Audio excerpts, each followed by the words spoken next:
Bienvenidos a nuestra serie de videos sobre ciencia, filosofía y metafísica detrás de la tecnología del campo de información.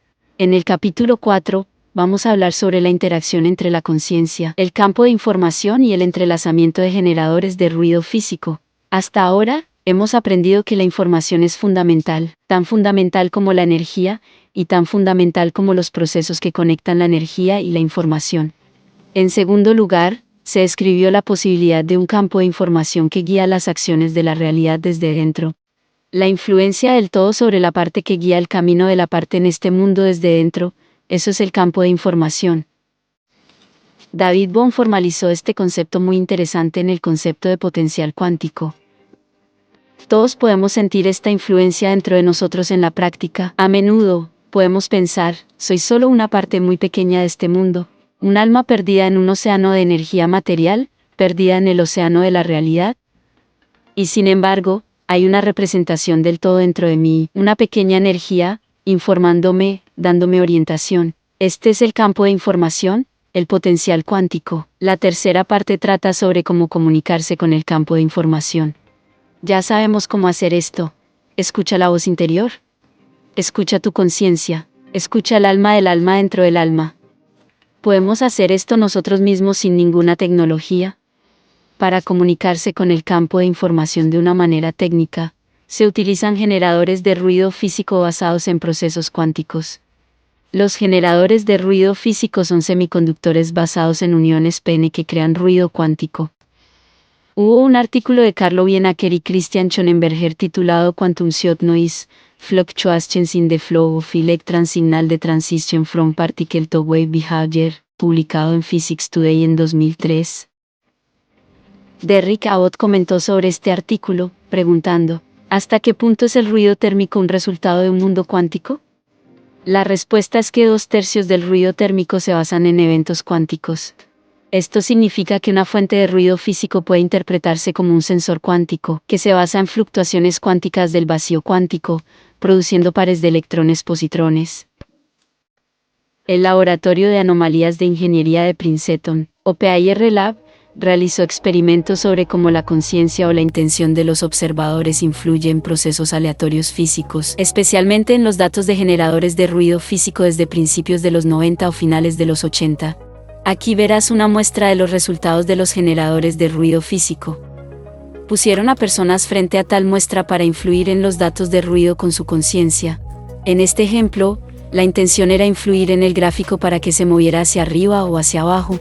Durante varias décadas, encontraron una desviación estadísticamente muy significativa del valor esperado de la hipótesis aleatoria en sus experimentos.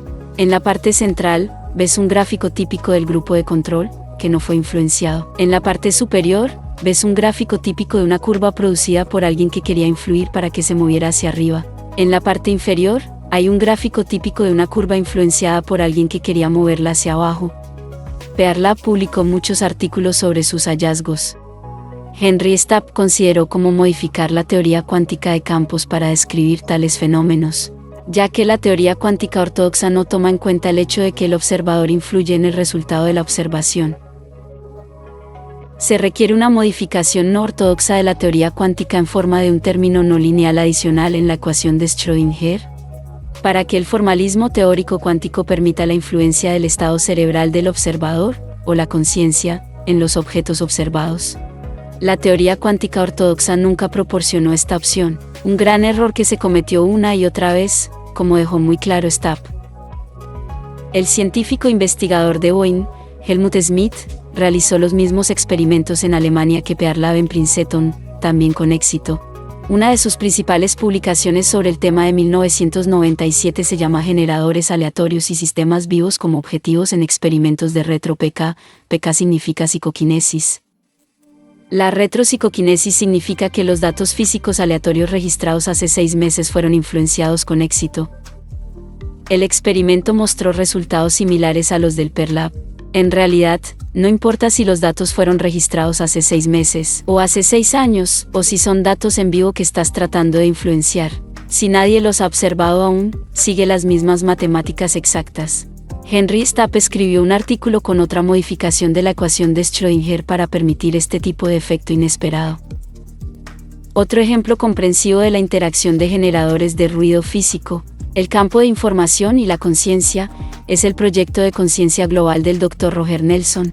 El Dr. Nelson colocó 80 generadores de ruido físico que él llama RGS, o generadores de eventos aleatorios, en todo el mundo, conectados a través de Internet. Con la ayuda de esta gran red de generadores de ruido, está registrando su desviación acumulada de los valores esperados en un servidor en la Universidad de Princeton llamado NewSpere.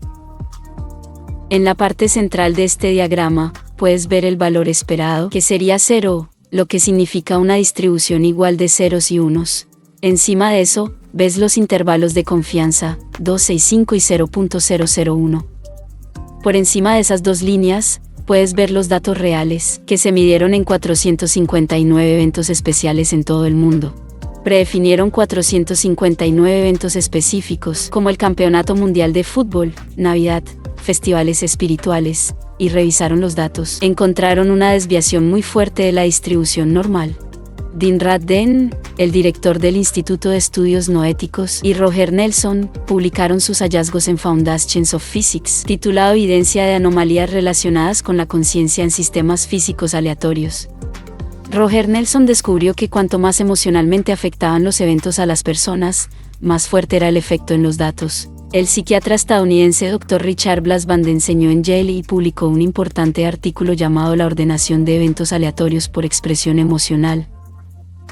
Él midió los datos de un generador de ruido que estaba funcionando en un edificio al lado de otro edificio donde se realizaba psicoterapia con 72 personas.